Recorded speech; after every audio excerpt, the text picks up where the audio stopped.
Good morning, everybody. We're going to call the Monday, October 2nd Design Council meeting to order. First item on the agenda today is the approval of the minutes. You want these separate? So first item is the October 7th, 2023 minutes.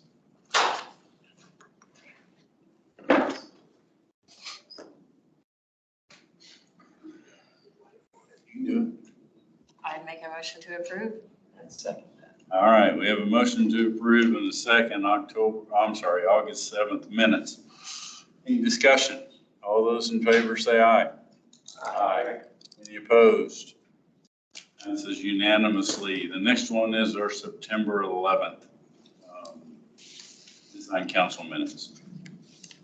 For a similar motion. I would move to approve September 11th. We have a second. We have a motion and a second. Any discussion? All those in favor say aye. Aye.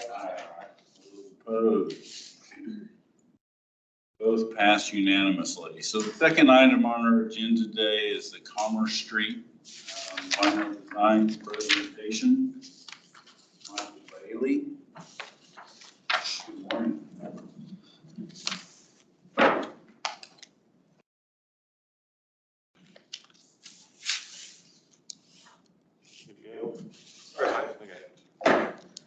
Okay, thank you, Phil. As Phil said, I'm Mike Bailey with Trans Systems. I'm the project manager for the Commerce and St. Francis project. This morning, presenting with me will be our consultant, Stevenson. She'll be remote. And then we have our panel artist as well, with one artist being remote as well.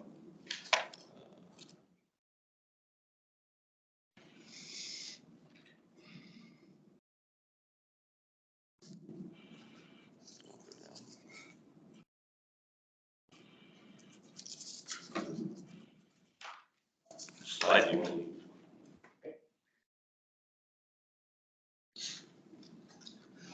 Again, for the record, I will be abstaining from voting. Jeff will abstain. This is the second, just while Michael gets ready, this is the second presentation. They brought the preliminary designs to us previously. This will be the second, and they're hoping final.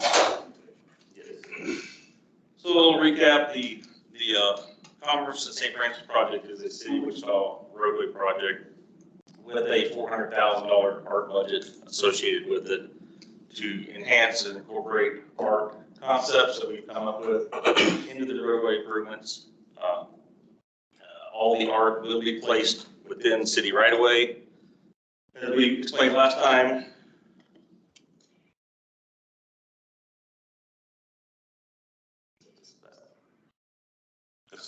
coming up here.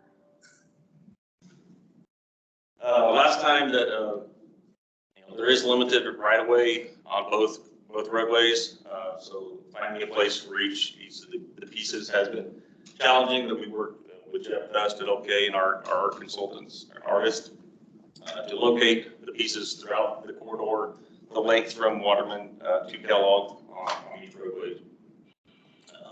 A little recap of the timeline that you see up here. When City Council approved this project, go forward with the design in March of this year, the team put out an RFP for the artist. With that, we received, or actually an RFQ, we received 20 responses to that RFQ. There was a selection committee established that entailed City of Wichita staff, both in the engineering and the art departments. Jeff Best and Trans Systems employees were on that staff, as well as employees from downtown Wichita. So from those 20 responses that was reviewed by criteria, it was narrowed down to 10, and those were invited to submit an RFP. We received 7 responses to those. Some just didn't respond at all. Some responded that they didn't want to move forward with the project, so we received 7 to go on and take a look at. The selection committee narrowed that down to 4 artists. Those 4 were selected and contracted with to move forward on this project. After that, we've taken the project to the stakeholder group. We invited everybody on the corridor, all the property owners, both streets, and created that stakeholder group. So the project had been taken to them. They did not show them the art until just recently. We came, as Phil mentioned, came to the design council in July for the initial concepts. After that, in August, we did present the artwork to the design council. We invited everybody that was on the stakeholder group. It was in person at the library. Several were in attendance, several online. There was lots of good feedback, conversations at that time with the stakeholder group. Just recently, last week, the art concepts were presented to the downtown Wichita at their monthly meeting. So some good conversation there as well. Then that brings us to today. So I'll mention we were back for our second presentation with the recommended action of approving the final art concepts to incorporate these into the project and move on with the lighting project in March of next year. So with that, I will turn it over to Elizabeth. She will briefly talk about the artwork, and then introduce the artist, and they'll talk about their pieces. Okay, thanks, Michael. I think everybody can hear me because I can kind of hear myself in the background. Is there any way you could turn the camera so I can see the screen? I'm not sure where we are in slide wise. It doesn't matter for me. I'm not going to talk about the work itself. The artists will be presenting their own work, but I was going to give sort of a preamble to the project. So maybe it doesn't matter if I can't see the screen, but. You're not seeing what we're presenting here? Yeah, it's weird. The camera is just showing it's kind of frozen on an empty room with two people in it. Anyway, I guess it doesn't matter. I saw myself originally, but anyway, doesn't matter. Can I confirm though that Patrick is on this meeting? In my window, I only see Lindsay and I as being part of it. Is Patrick, has he been admitted too? I can see things. Okay. All right, well, I guess I want to start off. Sorry, can everybody hear me? There's like a weird echo. Yeah, Lindsay says there's a bit of an echo. All right, well, I'll just do it. So I want to start off, first of all, by saying that we have spent a lot of time thinking about sort of the whys and the thematic connections of this project, because it's sort of an interesting project in that it is, celebrating a district where artists have been making work for probably about 30 years, but the district is also evolving, and there are lots of different factors involved in this evolution. I think COVID was a big part of it, and sort of rising property values has played a role too. And fortunately, on Commerce Street, most of the artists were able to buy their own buildings originally, which kind of prevented the Soho effect from setting in too early. But we do have a slightly new demographic on the street now with the residential sort of loft build outs, and that has raised the property values, which again is fine. I understand that's the way that cities work, but that has also sort of played a role in slowing down some of the activity, I think. And I also want to note, originally the name Commerce Street Art District was something that we actually coined in the early 2000s when the area was under threat of being demolished for the arena. And the street got together and we sort of reinvigorated Final Fridays, and we put together some street festivals and just sort of tried to make it as politically awkward as possible to demolish our street. And we really wanted to show the city that there is an art district in town. It may not be the only art district, but there was at that time a very vibrant art district. And fortunately it worked, obviously. And I think it was a good sort of educational situation for everybody involved. We all learned a lot about how cities work and how to get things done ourselves. And I think the city also learned that there was, in fact, an art district, because I remember having a conversation with the mayor at the time, and he was, very concerned and had up to that point been unaware of what we were doing. And he was, trying to gently let me know that they would be happy to build us an art district after the arena. If they did have to bulldoze our area, they would build us an art district. And that was very sweet, but it wasn't the sort of vernacular development that I think makes cities successful. And our little district is interesting too, because we have a lot of industry as well as art. And again, that ratio has changed over the years. And right now it's basically there are three types of businesses: industry and residential and art. Still, there are still several studios, kind of living, working artist studios.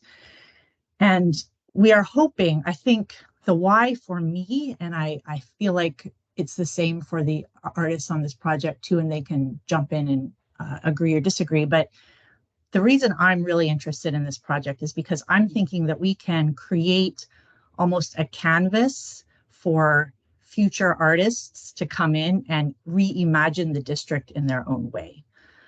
Like we've had, there are several pieces that are even talking about sort of the redistribution of resources and the, sort of cleaning up previous, like, Patrick, for example, he's looking at flies, and flies kind of clean up previous existences of various organisms and pave the way for new growth. And John and Megan's piece, nature is actually sort of subsuming these sort of pieces of civic infrastructure. So I think there's a really nice kind of industrial organic theme that's evolved with all of the work, which is interesting because the neighborhood 30 years ago was all industrial, and then the artists started coming in, and I hope that the industrial neighbors did not feel as though the artists were subsuming them, but I think we've reached a really nice symbiosis. I think that's fair to say,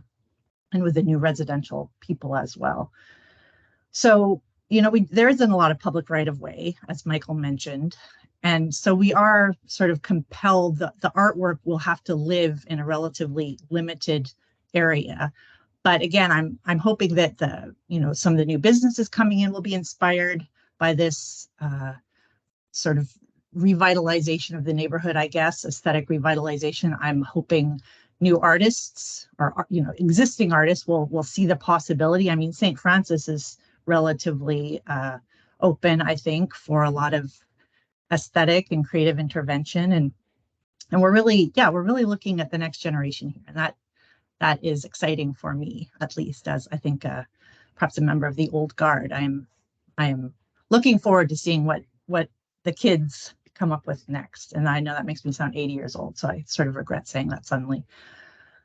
But moving into sort of thematic connections, I kind of alluded to that, but I think we do have a really nice organic industrial vibe going on in a lot of the work. Like, I mean, Eric Schmidt's benches, for example, he's thought a lot about electron movement and aerodynamic surfaces, and these benches look like clouds, but they're actually monolithic concrete structures. So very old school, very durable, very, industrial in quotation marks. And Patrick's light boxes are modeled after boxes that you would see, actual signs that you would see on buildings sort of the time, timely buildings in our district. And I understand a lot of the buildings too are from the 1800s. So these signs are sort of more 60s and 70s look, I guess. But instead of the names of the buildings, he's got these really intricate fly drawings that are, sort of a conversation on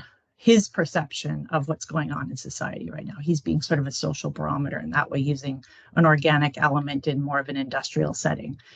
And John and Megan are actually sort of letting nature deteriorate their parking meters and gas meters and various other utilitarian objects. So in that case, nature is powerful. Nature always wins, which I think is an interesting comment in general. And then Kent's piece is a true hybrid, I think, of industrial and organic, in that he's created a tree where birds can perch from the power pole aesthetic that is very prevalent on our street. I think there are 14 power poles and they've always been there. And I think when the conversation started originally in this project about whether or not we want to put anything underground, I really think all of the residents and business owners, like it was just sort of a no-brainer at first, like, yeah, of course we'll put everything underground. That's way more efficient. But I think as we all started to think about it, like those power poles are very unique and really have added a great deal of, I don't want to use the word authenticity because that does sound, that kind of trivializes what they do, but it's a really honest expression of our street, I think. And some of these poles have been there since the 1800s. I think Kent found a photograph of a pole that still exists that was around when they first started building our buildings. Like I think Fish House is maybe late 1870s, and there are a bunch of buildings that were constructed around the same time. So some of these power poles are pretty old. So that's a really beautiful way of looking at, of sort of unifying the past and the present and the organic and industrial spirit of our street. So I think with that is quite a lot of talking from me, and I don't want to take time away from the artists because I'm really excited for them to present their own work at this meeting. So I'll just, I will mute my mic and then I'll jump back into the conversation whenever it's time. And I don't know if we're on a slide. I actually can't see the screen yet. So I think the slide that we should be on right now is just showing the locations of the artwork. Kent's pieces at the top of Commerce Street at the north end, and Patrick and Eric's pieces are sprinkled around throughout the district. And then John and Megan's pieces will be on St. Francis, and they are interactive, as Megan will tell you. She can tell you more about that. So I guess we'll go, I believe Eric is the first artist, and I will turn it over to him.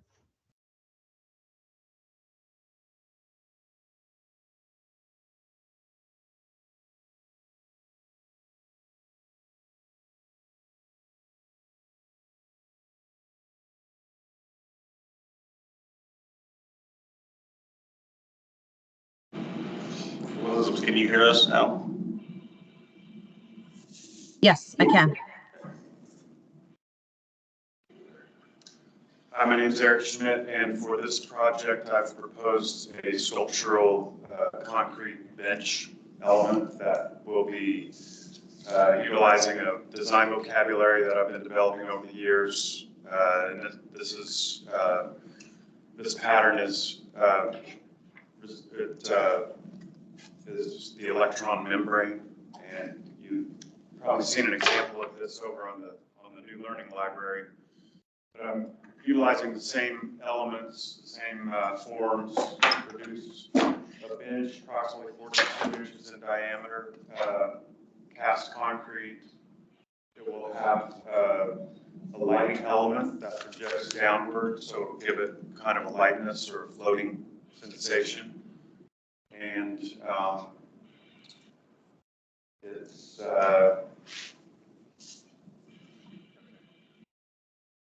yeah, you can see in this is the actual mold that I'm producing that will eventually be cast in. This will be flipped upside down, filled with rebar and conduit for the light to project downward. Yeah, that's, does anyone have any questions? You guys want to do questions artist by artist, or you want to wait till the end? We can do artist by artist.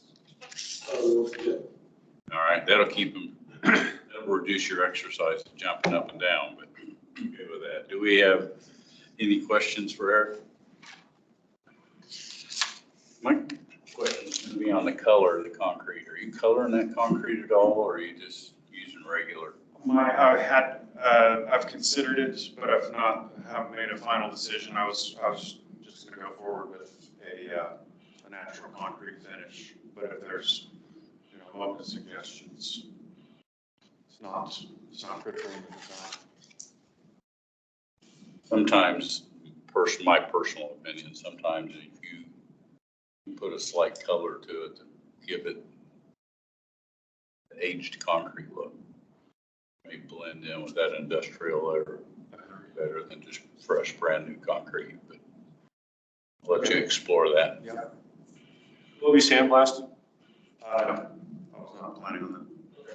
So we'll have seams in it. It will have seams, yes. They'll be smooth. To add to the character a little bit.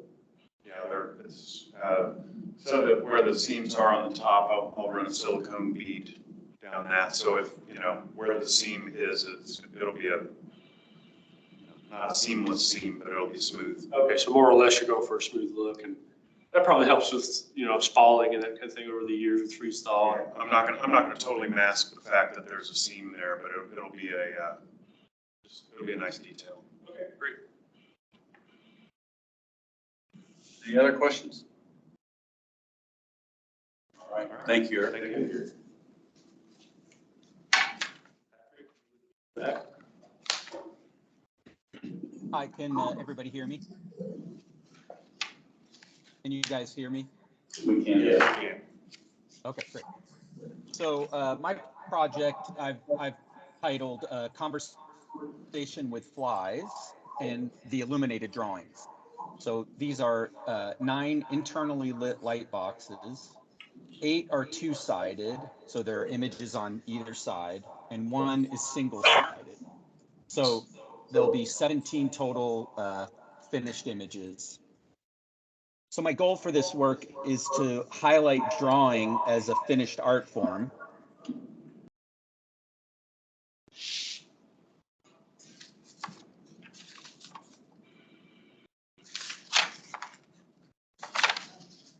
Essentially examining the common housefly as a way to understand human behavior. So each expressive image is paired with a similarly descriptive title. So each fly is sort of anthropomorphized in a way, to kind of as avatars for human behavior. So some of the titles, you can see some of the titles there. Study for a fly, pining for the old days, or study for a fly, undermining your efforts. There's one-sided piece that's a 4x4 piece, and it's at the end of the street. And the title is Study for a Fly, Demanding to Speak to Your Manager. So there's supposed to be kind of a humorous element to it and sort of kind of elicit discussion.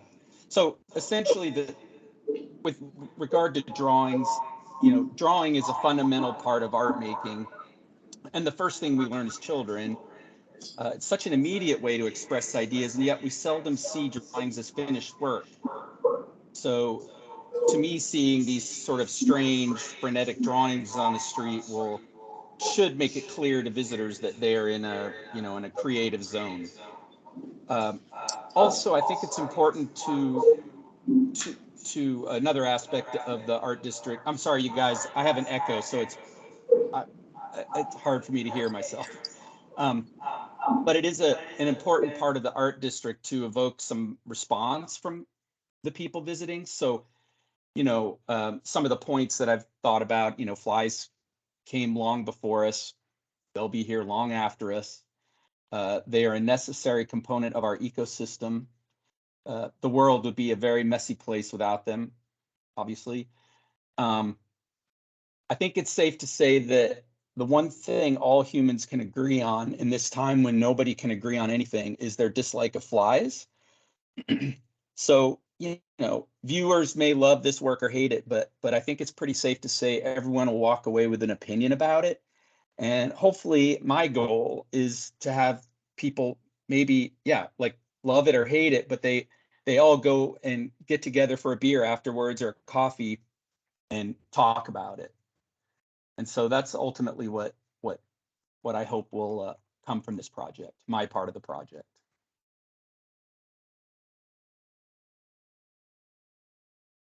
Does anybody have any questions for Patrick? Yeah, I'm curious what feedback you have received on this piece specifically from your stakeholder meetings. Actually, I haven't heard any real comments other than why flies, which I've answered and seemed to satisfy them. Okay. And that includes like the venues, the bridal dress shops, the residents. I mean, whoever was involved in those meetings. Okay.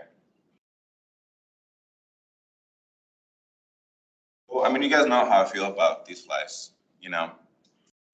Say that again? I say, you guys know how I feel about these flies. I just picture like a beautiful bride, a special day, posing next to the flies, you know, for the memory shot.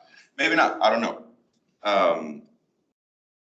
All I can think, I mean, what I think about is the cake, you know, it's, if you think of like a movie and there's like a shot in the movie, there's a scene when there's like the buzzing of the flies, and then you see the scene of the fly, like the, you know, flickering his wings or whatever. Usually, right, that's like setting up the next scene, which is like a decomposing body, a dead body, usually like a horror movie or something. Like that's the image that I get. And my fear, and I hope not, is that, you know, people are not thinking there's like a decomposing body somewhere on Commerce Street, like in the tracks or like under the bridge, which, you know, it's not totally crazy to think about. Well, I will say this, Armando, I will say that if you go around back behind Commerce Street, like behind the buildings back there, there's a bunch of graffiti, and it's messy. It's, you know, it can be pretty trashy back there, and yet that does not stop people from going and taking their wedding photos there, and it does not stop people from getting their prom photos back there. Beautifully dressed people go back there and get their photos taken. I think art will, I mean, yeah, of course you're going to have initial reactions to this that may not be, you know, exactly pleasant, but over time, I think people will come to understand what the intention is, and maybe look past the actual, or embrace what it is that's being shown, but maybe look at the drawing element, the way it's presented. So that's my take on it. And I mean, to me, it's an art district. It's, you know, it's we have to, I guess, decide whether you want it to be a bridal district or an art district. Sure. I mean, I think Elizabeth kind of talked about that at the beginning, right? That we don't know. It certainly has changed. Those are my comments. Time will tell. Anybody else have questions for Patrick? Are the 17 images all unique? Are any of them repeated? Or are they just flies? They're just flies, and they're all different. And each opposing side, I've chosen them to kind of complement each other. So like one image might be a fly looking, you know, you'll see the back side of them, and then the other one will look like you're looking at them from the front. So they kind of work together.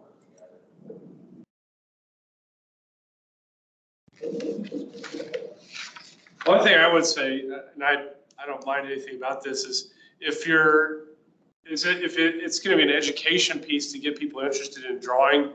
When I looked at the image, my first reaction was not that this is hand drawn. That's just my own reaction. I don't know if there's something that could be added to it, or something that would be more, to me, it looks almost photoreal. That's just my own perspective though. So I'm not sure people are going to see drawing out of this. No, that's actually not a bad comment, frankly. I mean, I think it could be misconstrued as something that's been photoshopped, you know, if you will, not an actual hand-drawn drawing. I mean, it could be as simple as just, maybe you take some of the detail where, I don't know, this is totally subjective, so, but that would be, and maybe drawing is a minor thing that you're trying to teach there, but that would just be my input. All right. Thank you, Patrick. Can I add something? All right. I know Thank this you, guys. this isn't my project, but it was based on Armando's first questions. I would be willing to bet that in this time of selfies, that there are going to be millions of people taking selfies next to these flies, because it's pretty bizarre. That's exactly my thought. I mean, not necessarily specifically selfies or whatever, but I think people embrace these sorts of things, and I think you are going to have a group of people that don't get it and won't get it, but there's also going to be people that do come to the art district for the art that will appreciate it. Sure. And so all of the titles, these are all titles to each one? Like you're saying Study for Fly? Correct. Kind of, these are titles and they are all kind of like little snarky, like little lines kind of just related to whatever, okay. Exactly. And are they? Yep. And each one has a date established when I drew them.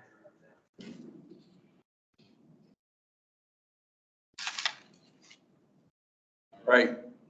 I'm gonna keep it rolling. We may be back to you later, Patrick. Right now, we're gonna Okay, do the sounds job.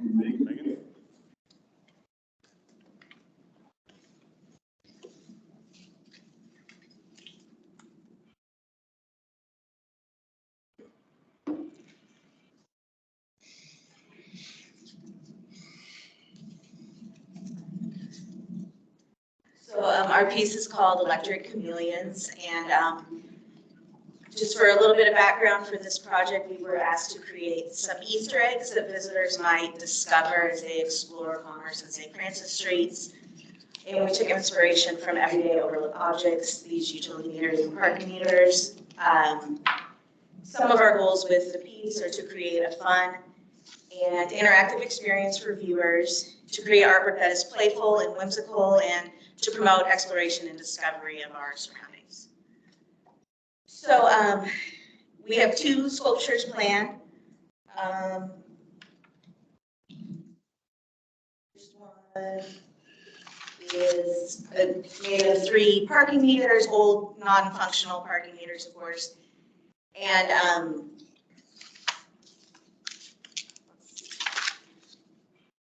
also steel pipe, of course, and bases. Like, we're going to use found objects, salvage objects, old metal objects, and put them together. And then the colorful areas that you see are sculpted from, or will be sculpted from a permanent, durable epoxy putty.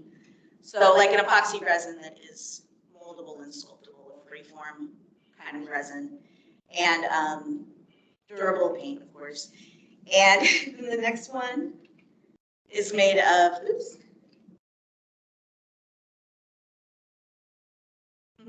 This is a kind of an arch shape made of gas meters and electrical meters and water meters that we are collecting, and again, steel pipe. And the same treatment with the epoxy putty. And so you'll notice on both of these, there's a day view and a night view. There'll be 2 lighting elements in each one. There's an external, like a wash light, that will, of course, illuminate the sculptures at night, as well as illuminate the viewer who might be participating and kind of set the scene for them, set a stage and create an experience for them. That's really more important even than lighting the work. And there's also, as you can see, interior lights. That's part of the interactive aspect, which I want to talk a little bit more about. The interactivity is mainly through sound. And so that's the main way viewers can interact and become part of the sculpture. Sound will move across the sculptures via speakers placed in different parts of, like, these meters are like containers, basically. They can house speakers. The piece will capture sounds live and mix them with previously found sounds in Wichita. So we hope to kind of surprise participants as sound moves across these meters. So it creates a conversation within the piece and between the piece and the viewer, a conversation of sounds. We're going to work with the Wichita-based Map Music, which is a group that collaborated with community members to capture various sounds of Wichita. We will use everyday sounds such as a ringtone on the side, a giggle, a washing machine, a dog barking, footsteps, birds, a frog. At random intervals, they'll play, the sculptures will play a few of these sounds. As people walk by the work, they'll be drawn in. Initially, people may not know where the sounds are coming from, and that's part of the Easter egg feel of the piece. So the sounds traveling between parts of the work will create a sense of movement, which will be effective as we incorporate sounds that naturally move in real life, like footsteps or galloping, for instance. And as people interact with the work, the encased microphones, which will also be within these containers of these meters, will capture sounds that the people make and add them ephemerally to the sound library. And to address privacy, these added sounds will not be permanently stored. That's really important. Are there any questions? I've got some questions about the materials that you're using. You mentioned some epoxy and other, like a putty. I guess only concern is longevity. If you guys have done any testing with the material, does it really withstand the, like, how long is it gonna look great? Yeah, I called the company that makes it. And I mean, epoxy putties, I think, have been around they've been around for decades. This particular product probably hasn't, it's smooth on. I called the company and they couldn't, I don't know if this is great, they couldn't give me like a year rating, like it's not a 50-year product or a 100-year product. I mean, they have examples of it at their building, at their headquarters that have lasted for years. And so it is meant to be outdoor, it's meant to be, you can use it to make like fake vines in a zoo enclosure, so it can withstand heavy like abuse from animals and being out in elements and that type of thing. And I mean, it is intended to be outdoor, and it can also be used as an industrial adhesive. So I have high hopes of it adhering really well to the metal, but we can also like drill into it. I mean, there'll be wire armature within that as well. So multiple ways of attaching like the sculptures. Susan? So people can't like pick this off? No. It shouldn't be. I mean, I haven't had a chance to test it yet, but I promise you I will be taking a baseball bat to it. I'll do everything. Because the yarn bomb lady, they stole a good portion of her stuff. And I realized it wasn't stuck to anything. Yeah, I mean, much more permanent. It's permanent as opposed to yarn, which I would say is ephemeral. This epoxy is permanent. Other questions? Thank you, Megan. Mr. Williams?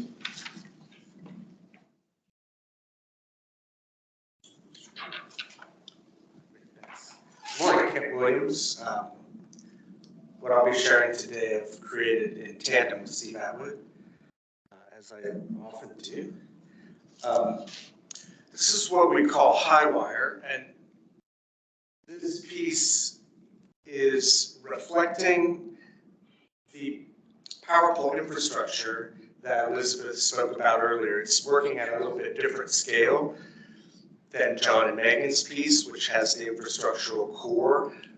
So too does this have an infrastructural core, but it's actually the largest, or at least the tallest elements that are down there are these period power poles, as you can see in the slide left. This is the same plan view that shows how there is pretty much a straight row of 14 of those that span the entire east side of Commerce Street. So fortunately, when the arena was built, there was a power pole historically or previously in the location where we're proposing our sculpture of a trio of poles instead of a single pole. So the last time we met, we shared this same idea with you, and we worked pretty hard to figure out where we could actually site this due to all of the stuff that's underground. But we have confidently located a place where this works with pretty decent sized footings, et cetera. And our original scheme had an equilateral triangle of cross arms around the outside of this 3-footed object. There was an epiphany since we last met, and we've made this, instead of a triangle of cross arms, we've got a radial series of cross arms, which does a couple things. It keeps the visual language intact with the pre-existing poles beyond more effectively, and it also does this thing that we love. It becomes biomimicry and starts evolving into these tree-like forms as you, from the 300, 400-foot view, you get kind of what you see in the model here on the table. But as you go underneath, you start getting the evolution of this form. And suddenly it's not infrastructure. Suddenly it's becoming a whole lot more than that.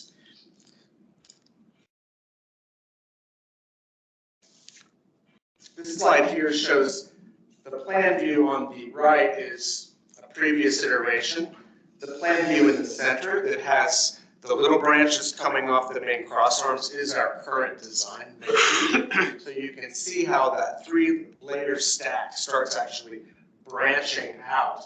Then, so this is working macro. We've located it on site. We love the site lines for a variety of reasons. We now start saying, how's this going to catch the light? How is this going to go beyond being a mimicry of the existing infrastructure?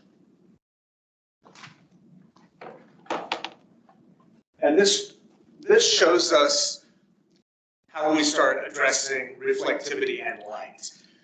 This is a to scale bird reflector. It's based on a red-tailed hawk's body.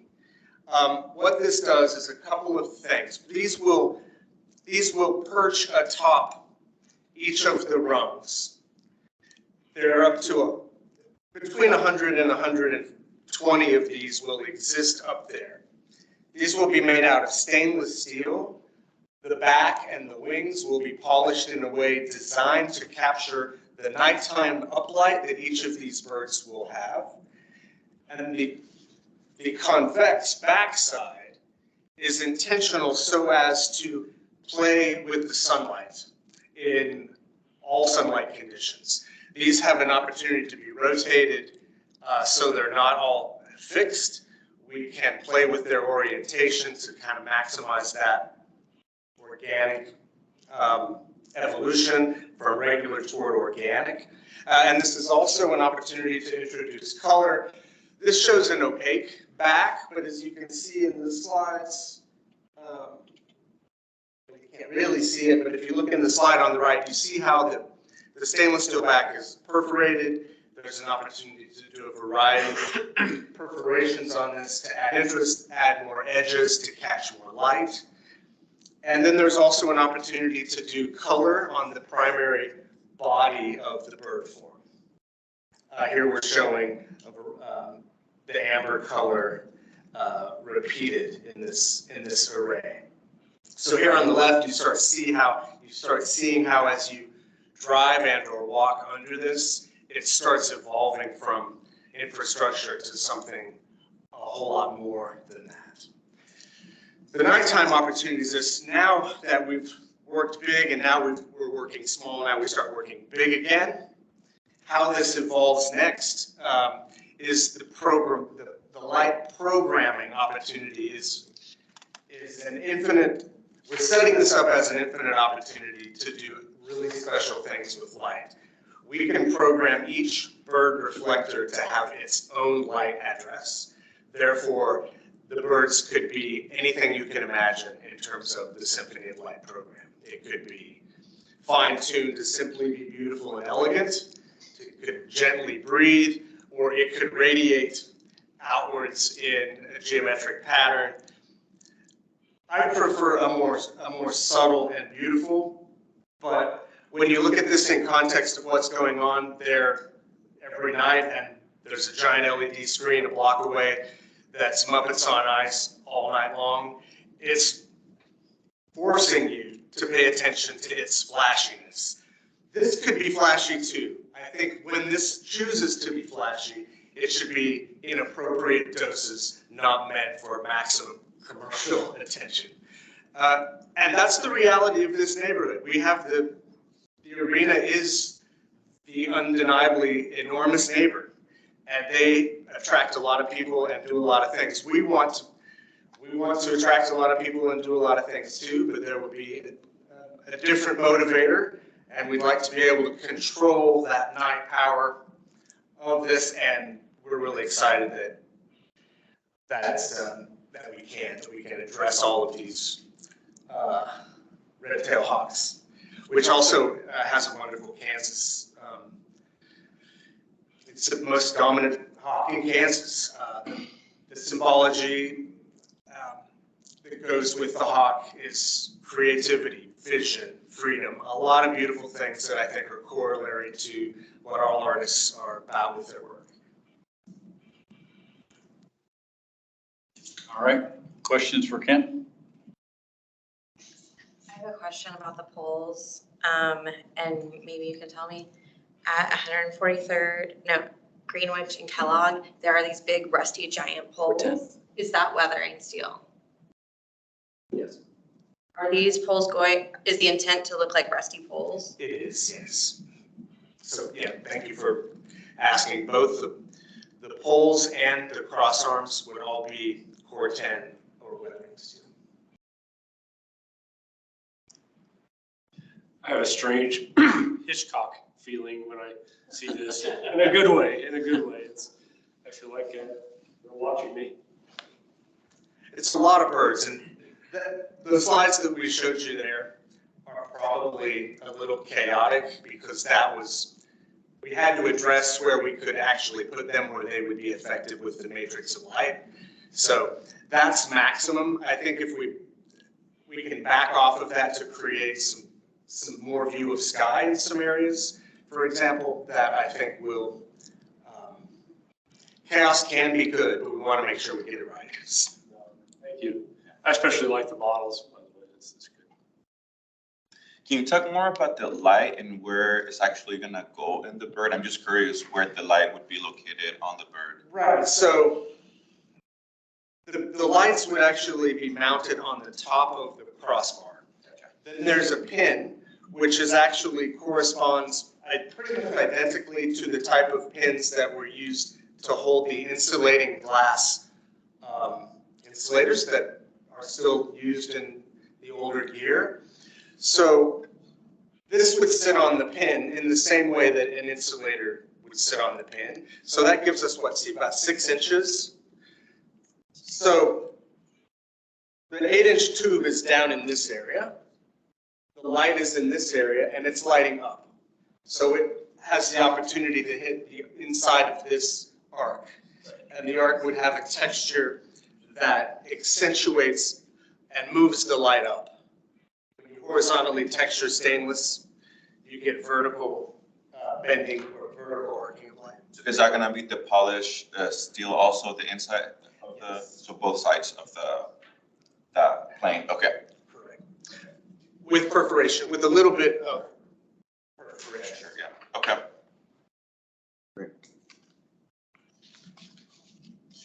Bill, you want a motion? Getting ready. Yeah, hang on. Thank you, Ken. Any other questions for any of the artists on any of the pieces? All right, any discussion, or are we ready for Matt to make a motion? Okay, I'll move to approve this project as presented.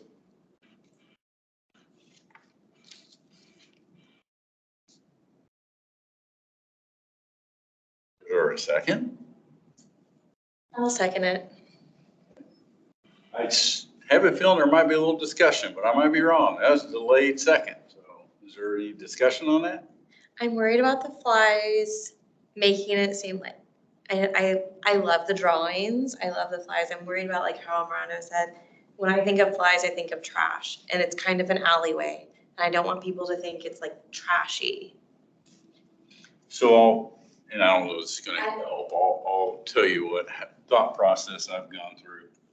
So with the first one, I struggled with this whole concept, not one of them, all of them, I wanted cohesive interaction between all the pieces. And as I thought through what's an art district and how many times have I been down here and I jump from one building to the other building to the other building and all the art's different. No. So I worked to that in my own mind, like it's okay, that's what an art district does. Second, if the artist's goal was to have conversational pieces with the fly, home run. I mean, this thing's striking a lot of conversation. And he kind of mentioned one of the goals is like, you're either gonna like it or you're not gonna like it, but it's gonna strike up conversation. It has.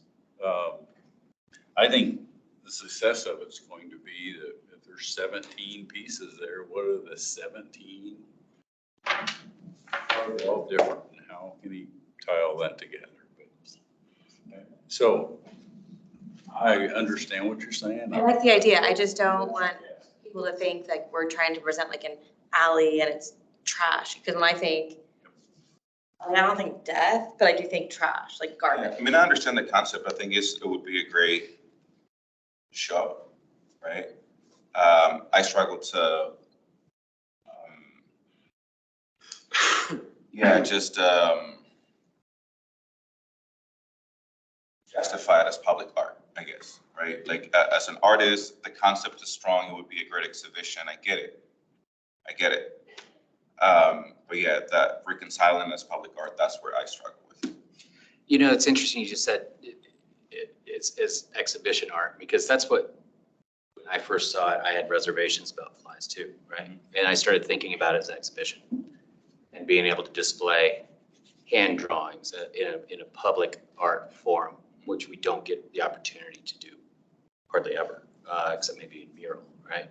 So I thought about them more as exhibitions or exhibition style. And that's when I think my mind started turning a bit towards it, towards embracing it more. The flies are interesting. I think you're absolutely right. I think it's going to generate conversation. There's going to be hatred of the flies. And, someone told me a long time ago with art, and really anything you do, you can go down the middle of the road. What have you done? If you haven't created something that anyone's going to love, if you haven't also created something that some people are going to hate, and so we do go down the middle of the road so often in public art and design, trying to play kind of both sides. I think if you were going to take an extreme stand or measure with something provocative, this is the spot to do it. The other thing about these is, and we have certainly not discussed this in any detail, and I hesitate to bring it up, but in time, these light boxes are an investment. They constitute an investment. Does the art change over time? Someday, I don't know. 5 years, 10 years down the line, and give someone else the opportunity to exhibit their art in a public forum that they wouldn't otherwise have the opportunity to do. Now, we don't have any idea how that would ever be funded or anything like that, but these light boxes are an investment, long-term investment as well. I would argue that the opportunity is now, right? To give those opportunities to those artists to display. But I digress. Yeah, I mean, those are my, I hope that the city is ready to talk with PR and defend the work.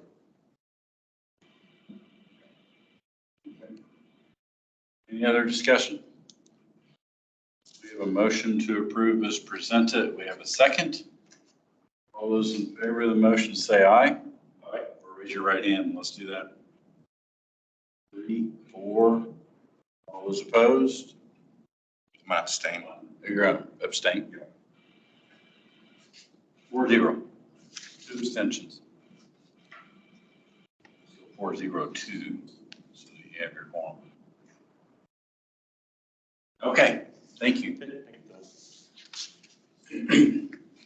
Next item on the agenda today is the donation of a sculpture, Miller 3. Pull up the slides really quickly. All right. Anna, do you want to, So. Jesse want to present this to us? And Jesse's like, what? Hey, you're right there at the podium.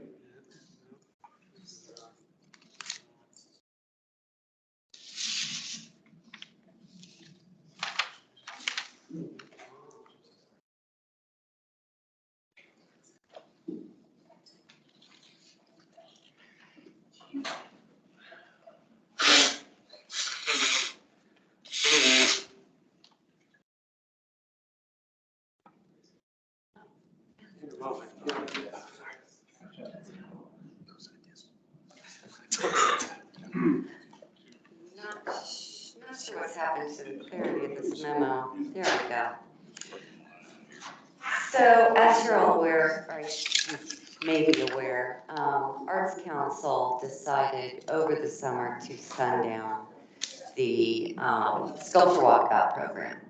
And as a result, we notified the artists who had work on display for the 2022-23 exhibition year that the work would need to be removed, that we wouldn't be able to renew their loan agreements going forward.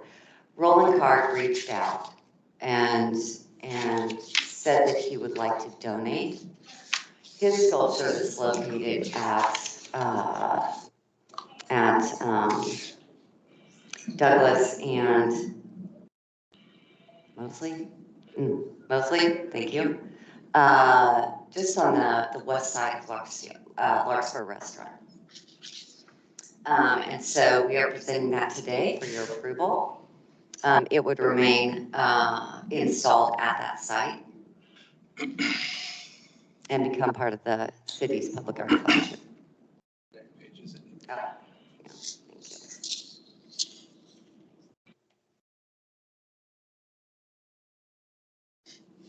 So that is public right away. It is, and the pedestal is owned by the city. So the pedestals, obviously, the rotating pieces well funded to be that, right? And I don't know if we've resolved necessarily what the future of those pedestals in that program is. Yeah, future programming for the pedestals is still being explored. Arts and Culture will be programming them. If we were to approve this, would this become a permanent installation at this location? It would. So this pedestal would not then be able to be used for a potential rotating, installation opportunity. Correct. And there is a second pedestal at Meade and Douglas that also has a Roland card that is going to be privately purchased and then loaned to the city's art collection. So there will be two pedestals that will be permanent display. But that leaves 13 remaining pedestals to be programmed. So let me clear something up. So is it part of the agreement, Roland, that this stays where it is? Or is it just the city's prerogative? We've agreed that it could stay where it is. It wouldn't need to be relocated. But the city could relocate it if it wants to. Okay.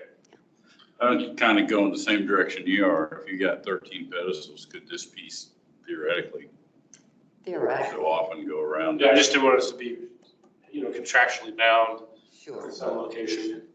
Yeah, no, we wouldn't be. Any other questions? Armando, how do you, sorry, I was going to ask you a question about what your thoughts were. Because this is something we've talked about. Right. Or begun conversations about.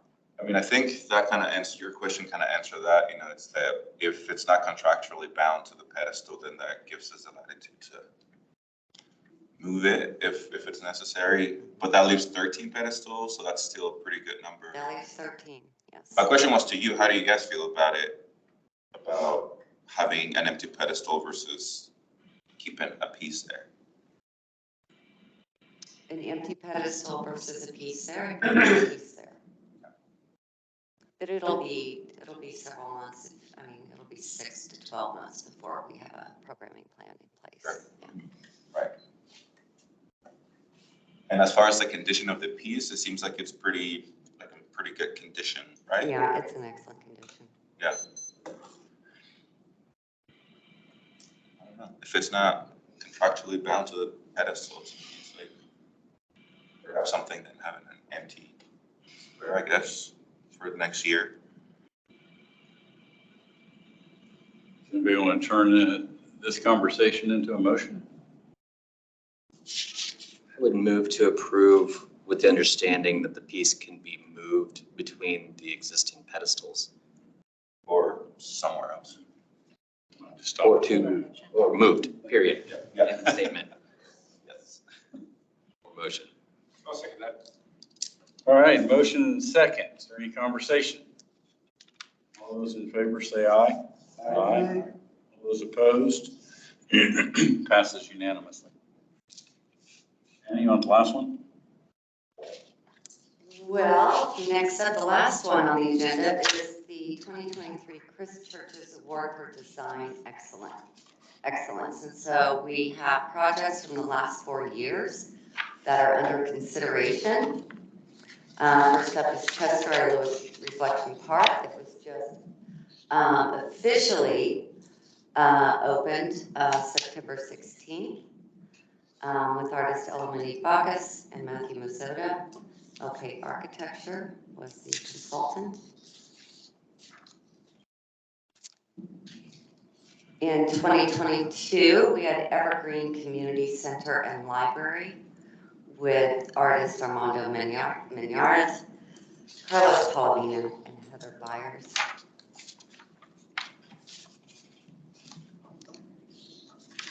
In 2021, we had the Aquatics Master Plan with our consultant Kev Williams and Connie Arnett, with a whole host of artists at Alley, McAdams, Harvest, Manessa, and Orchard Park Pool. And in 2021, 2021,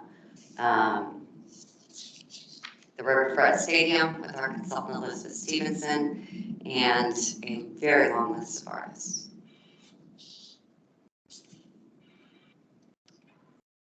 And finally, in 2019, the 9th Street Highway 135 to Hillside project with lead artist Elamini Bacchus.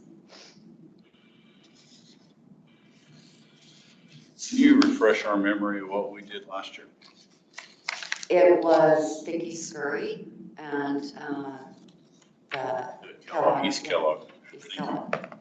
Gina, is there a time frame from completion on, there's a window, isn't there, of so many years that it can be The service considered? is 4 years. 4 years? Okay. And so that puts us at 2019.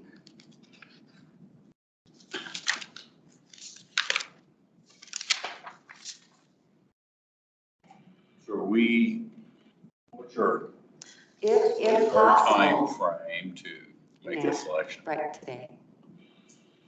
What about the remaining folks on design council that aren't present? I feel like they should have a vote. Would you like to do an e-vote? I Okay, think so. all right. The art awful award, big the art award. awards are in November. So it's this meeting really that it needs to be decided. Can you specify on the Riverfront Stadium, like what is the actual design? Are we talking the entire stadium itself? Or are we talking all of the art pieces within it? All of the art. Okay, but not the actual stadium. Okay. So cohesive art collection, not one piece of art. Right, okay. A cohesive project, right? All aspects of design, aesthetics, art. I think you. But then the I think, aquatics, correct me if I'm wrong, it's the project as a whole, Yes. all aspects of it. So that means the name, Okay. it means Okay. the art, it means the community impact. Is that right? It does. Integrated. Yeah. So it doesn't have to be a building. It can be any kind of art project, right? The final one is. It could be The any, Ninth and Hillside is any an example. funded- It was Right, a that's street, not it building, was a it's any street project funded for enhanced aesthetics and improvements. So it's pretty blanket, and that was written a long time ago as well, and we could debate the premise behind the criteria. But Would you want us to vote, do an e-vote with everyone, or do you want to vote now? I think Phil would like to do an e-vote so that those on the council who are present. So I'm not, Motion to do the vote? yeah, so before we do that, I'm not opposed if we want some conversation about the recommendations that are sitting here, we're welcome to do that. And she can send that out to everybody here. If we really don't, well, everybody kind of knows what they want to do. I'd like to have more of the design council than the 6 of us making this final decision. So you're welcome to put a time frame on it. Yeah. If you want it this week and we haven't answered by Friday, then we're going. You can pick that. You know, everyone's very prompt in submitting their e-votes, so we could have it by the end of the week, I'm sure. you know, when you send that out, could you send out maybe a brief description of the intent of the award? Sometimes that helps people make a decision. Absolutely. Also, these were all nominated how? These are the projects that are eligible. Okay, it just, these So are These eligible. are all of the Okay. projects that have been completed Okay, over the last 4 years. that'd be good to know. I was under the impression these were somehow nominated and then. Yeah. And some of this comes down to timing, right? I mean, like, those projects will be ineligible next year. Pine Street will be ineligible. So, I mean, if all things being equal, you know, then you could theoretically, you know, approve hers for the award, and then you'd still have, the other projects still have time to be considered. So that's one way of approaching it, if you think it's worthy. Yes.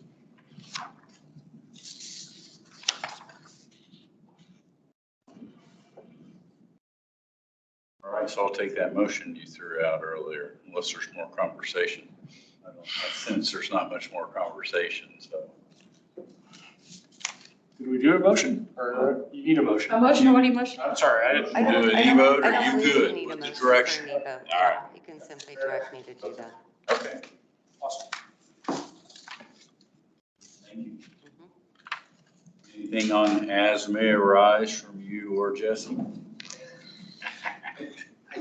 Hey, you're part of the team now.